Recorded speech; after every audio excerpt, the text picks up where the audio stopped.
समय बदल गया, समा का स्थान ट्यूबलाइट ने ले लिया, परवाना जलने की गरज से जाता है तो छिपकली खा जाती है। टीवी वाले भी क्या हद करते हैं साहब। अभी तो जैसे 3 प्रदेशों में आपने देखा कि चुनाव और बीजेपी शांतिपूर्ण ढंग से निपट गए।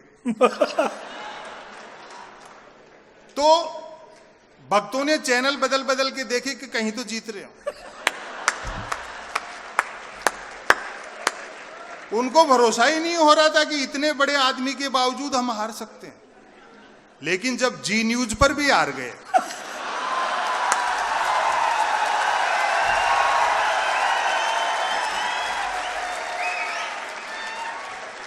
तब लगा कि भैया अब हार गए। वो प्राइम टाइम में न्यूज चैनलों पर बहस देखते हो, जैसे किसी जमाने में अवध के नवाब मुर्गे लड़ाते थे।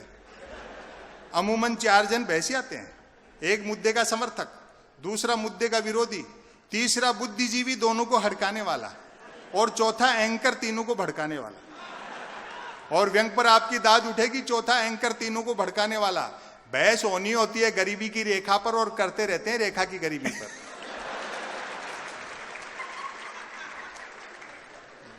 अखबारों पर थोड़ा सा विश्वास है क्योंकि छपे हुए अक्षर पर आज भी भरोसा है।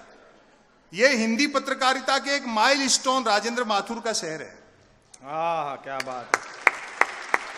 पत्रकारिता का ऐसा कोई विद्यार्थी नहीं जो इंदौर के राजेंद्र माथुर को पढ़े बिना बड़ा पत्रकार हो जाए। भारत नवा टाइम्स के संपादक थे। अंतिम पेज के बाएं कोने पे प्रतिदिन छपता था शरद जोशी का। रोज भिगो करके जूता लगाते थे नेताओं को और बड़े ठाठ से पढ़ते थे। अखबार की पाठक संख्या 2 गुनी 3 गुनी हो गई थी। ये वो शहर है। लेकिन अब अखबारों का भी आत्मविश्वास गिर रहा है। अंग्रेजी के अखबार ने द हिंदू ने एनराम की रिपोर्ट छाप दी। वही एनराम है जिन्होंने बोफर्स का छापा था और उसकी जय बोलते थे आज गालियां निकालने वाले। क्या बात है, वाह वाह वाह वाह वाह।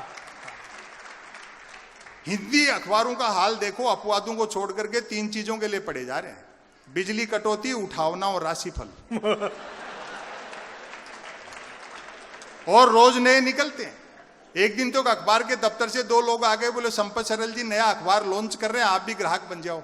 क्योंकि अखबारों का कोई पाठक तो बनता नहीं, ग्राहक ही बनता। आए हाय आए हाय, क्या बढ़िया तर, वाह वाह वाह, क्या मारा है। हाँ, 1 रुपए में 16 पेज। और जो मैंने जवाब दिया, आपका आनंद ले, 1 रुपए में 16 पेज। मैंने कहा भैया रुपया चाहे 1 की जगह 2 ले जाए, लेकिन 16 पेज खाली दे जाया कर। फिर मैंने रिसर्च की कि इतने अखबार बिकते कैसे हैं।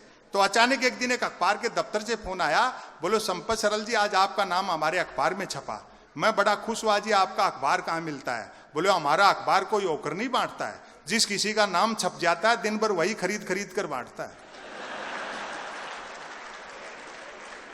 इस मीडिया की गैर जिम्मेदारी पर मुझे ताज भोपाली का एक शेर याद आता है कि तुम्हारी बज्म के बाहर भी एक दुनिया है। हाय हाय हाय हाय, तुम्हारी बज्म के बाहर भी एक दुनिया है, मेरे हुजूर बड़ा जुर्म है बेखबरी। हाय हाय हाय, वाह भैया वाह। नेताओं की जय मत बोलो, सवाल करो, समय हिसाब लेगा। वो भले ही कितने भी आत्ममुग्ध दो। और अब तो आत्ममुग्ध का ये हाल है कि 2019 में अगर जीत गए ना डॉक्टर साहब, तो हो सकता है सबसे ऊंची मूर्ति पे चेहरा अपना लगा दें। समय हिसाब लेता है। जिन अंग्रेजों का सूरज नहीं डूबता था, उनके वायसराय और राजाओं की यूनिफॉर्म बैंड बाजे वाले पहनते हैं। क्या बात,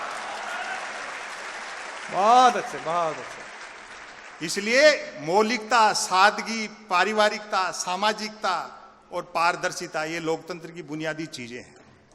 क्या बात है संपत जी, क्या शानदार, वाह। एक रचना आपको सुना देता हूं। सोशल मीडिया का दौर है, हमारी ऐसी कोई रचना नहीं जो आप लोगों तक नहीं पहुंची हो। हम कवि लोग तो इसलिए चल रहे हैं कि आप लोगों की याददाश्त कमजोर है। अच्छा अच्छा। लेकिन लाइव सुनने का एक अलग आनंद है। चूंकि यहाँ शिक्षण संस्थाओं में पढ़ने वाले बच्चे बैठे हैं, मैं उनको बताना चाहता हूं, ये लेख उनको समर्पित है। सुन रखा हो तो क्षमा याचना सही। स्वागत है। हम तकनीक के दौर में जी रहे हैं।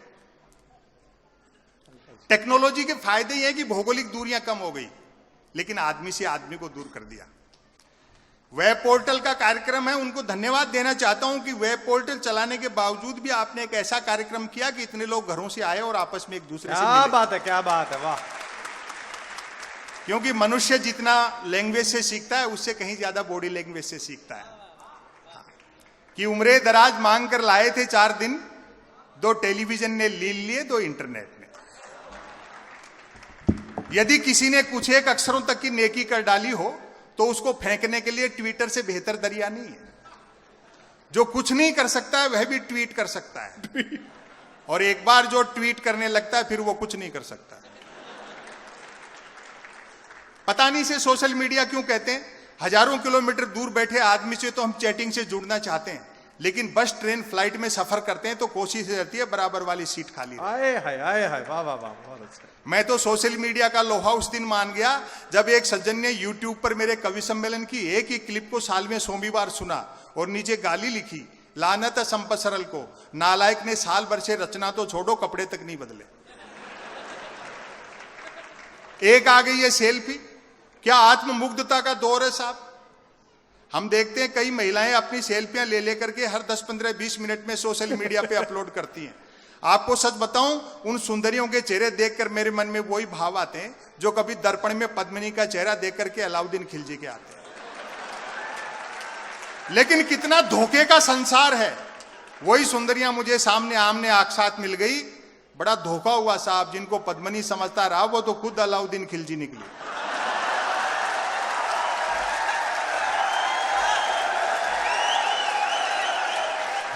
और कुछ नहीं करना आपको, एक मेल अकाउंट खोलना है जो बैंक अकाउंट खोलने से भी आसान है।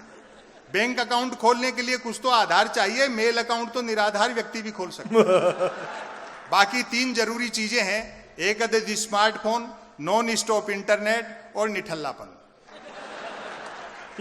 लेकिन सोशल मीडिया के फायदे भी हैं। एक तो आदमी घर बैठे आवारागर्दी कर सकता है। और आज की शाम इन नौजवान बच्चों को जिन्होंने बड़ी गंभीरता से अक्षर अमन को सुना, ये पंक्तियां जीवन भर याद रखना। सोशल मीडिया का सबसे बड़ा फायदा यह है, बेरोजगारी पूरी तरह खत्म हो गई, क्योंकि हर हाथ को काम मिल चुका है। तो घरों से निकलते रहिए, लोगों से मिलते रहिए, कवियों को शायरों को सुनते रहिए।